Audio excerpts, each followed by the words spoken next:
gaddiina kaayyoo galmaanga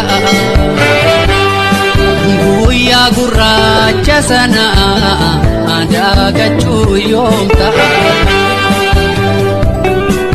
nuyi fin gaddiina kaayyoo galmaanga. Egaa akkam jirtu kabajamtoota fi hordoftoota YouTube chaanaalii keenya nagaan keenya bakka jirrutti isin haa ga'u jechaa qophiin nuti qabannee isiniif dhiyaannee jirru qophiin guyyaa har'aa mariidha. Mariin kunis immoo haaluma garaagaraatiin wal qabatee mariin gargaarsaa hin jira. Wantoonni hedduun illee waa waliin haasofnu hin jira. Kanuma kanaan wal qabatee jechuudha haala hawaasa keenya amma irra jiru kanaan wal qabatee wantoonni hedduun haasa'amuutti jira, mari'atamuutti jira. Isa kanarraan kan qabe immoo uummanni keenya rakkinoota garaagaraatiin Oromiyaa kana keessatti dararamaa yoo jiran malee wantoonni hedduunis irra gahaa yoo jiran malee dabalataan amma immoo uummanni keenya rakkoo sababa fayyaatiin miidhamaa jira. Uummata gara Wallaggaa yoo ilaaltan amma hedduun isaanii baay'ee rakkatanii baay'ee yaala fayyaallee dhabaniiru. Hedduun isaanii rakkoo busaatiin sababa bishaan qulqullina dhabuutiin sababa manni yaalaa dhabamuutiin wantoonni hedduun isaa uummata irratti miidhaa geessisaa waan jiruuf haa ta'u malee kana bichaa osoo hin taane akkuma guutuu Oromiyaatti kan waraanni illee adeemsifamaa jira jechuu irra uummanni keenya dabalataan illee rakkina fayyaatiin miidhamaa jira. Kuni maali? Rakkoon kun immoo maali? Akkamitti furamuu qaba? Nutoo uummata rakkachaa jiru kanaaf maali? Falli keenya immoo uummata kanaaf akkamiin dhaabbachuu qabna? Waliin uummata kana nudha. Uummata kana bakka bu'ee walitti Oromoon bakka bu'ee walitti yeroo rakkootti wal gargaaree yeroo hirrinaatti hirrina walii guutee wal tubee kun haadha keenya gargaarsa Oromoo keessatti ni jira. Haa ta'u baay'ee natti dhaga'ama. Haadholiin hiyyeeyyiin hedduun gaafa irraa rakkina dhibeetiin illee miidhaman karaa hedduun uummanni keenya gaafa nu jalaa dhuman nutti dhaga'amuu dhiisee osoo hin taane numatti dhaga'amaatuma gargaarsa waan waliin qabnu bakka walii dhaabbachuu qabnu bakka dandeettii keenya akka waliif dhaabannuuf kanan qophii kana qabadhee isiniif dhiyaadhee jiru. Warreen immoo chaanaalii kanatti seenuuf reefu dhuftanii laayikii fi sabiskiraabii gochuu hin dagatinaa isiniin jechaa. Ankaa kanan qabadhee isinii dhiyaadhee jiru qophiin guyyaa har'aa qophii uummata keenya dararrii irra jiru. Dararriin kunis maalinni yoo jettan dhukkubaan fayyaa dhabuudhaan wantoota hedduun hanqina garaagaraatiin uummanni miidhamaa jira. Uummata keenya kan immoo akkamittiin oolfachuu qabna? Akkamittiin gargaaruu qabna? Maalinni uummata kana immoo bakka buune bakka fayyaa isaanii kana dhaabbanna jennee karaa garaagaraatiin illee hedduu uummanni keenya gargaarsa dhabee jira. Gargaarsa kana akka goonuuf waliin haasofnaa sa'aatii kana jalqabne qophiin keenya guyyaa har'aa asumaa jalqabee itti fufaa. Amma dhuma sagantaa keenyatti nu faana turaa waliin jechaa mee amma yeroo darbee barattoota Amboo Yuunivarsiitii kaampaasaa Haacaaluu Hundeessaa hedduun isaanii uummata Wallaggaatiif amma tokko waan gargaaran waan walitti buusanii gargaaranii jiru. Uummanni keenya kun immoo maaliif miidhama? Waa'een uummata keenyaa kun immoo maaltu nutti dhaga'ama? Jechaatumarra nuti Oromoon jalqabumarraa iyyuu kaasee baruma abbootii dhaloota keenyarraa kaasee gargaarsa waliitiif duubatti hin jedhu.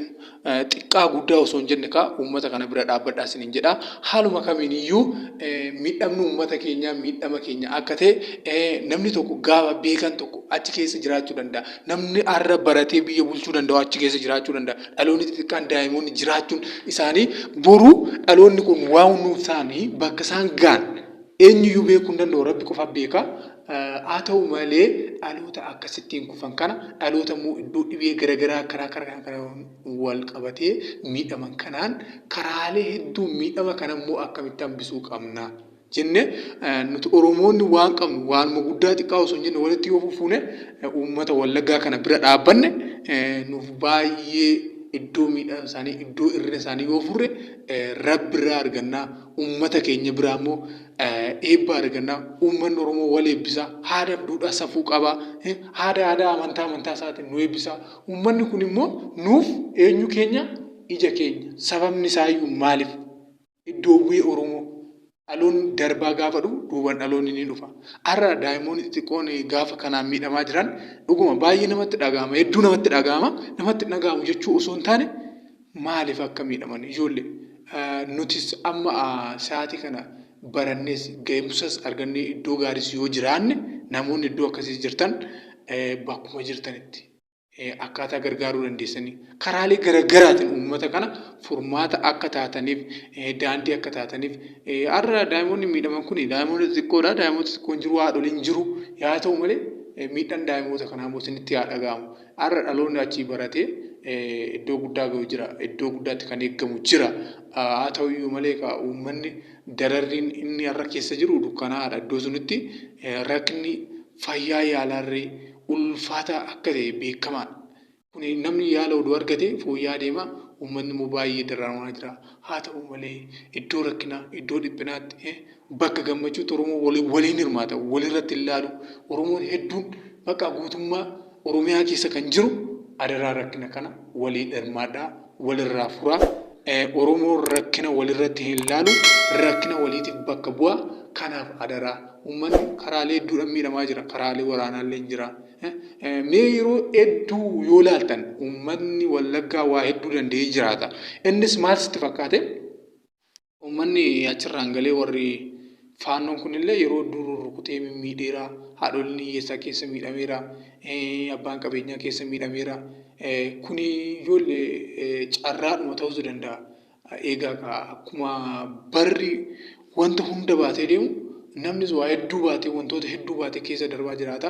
Yaa ta'uyyuu malee kunumtu osoo jiru wantoonni garaagaraa ulfaatuun osoo jiru immoo karaa fayyaatiinis miidhaa guddaan isaan qaqqabaa jira. Kanaaf kabajamtoonni daawwattoota keenyaa namoonni sagalee koo kana dhageessanii gargaarsa gochuu fi barbaadan karaalee garaagaraatiin miidiyaa garaagaraa irratti dubbistanii gargaarsa kana itti hirmaachuu ni dandeessu. Kanaaf uummata Wallaggaa, uummata Oromoo keenya, uummata aadaaf safuu beeku, uummata bal'aa kana bira dhaabbadhaa isiniin jenna. Warreen immoo qophiin keenya haaraa isiniif ta'e immoo laayikii fi sabskiraayib godhaadhaa.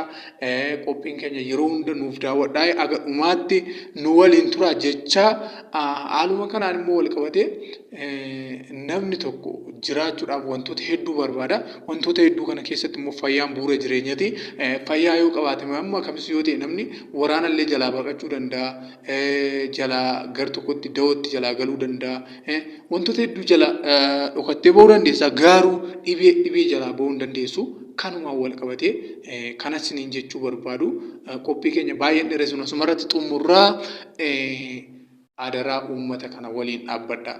Guyyaan rakkinaas ni darba. Guyyaan gaariis guyyaan dukkanaas ni dhufa.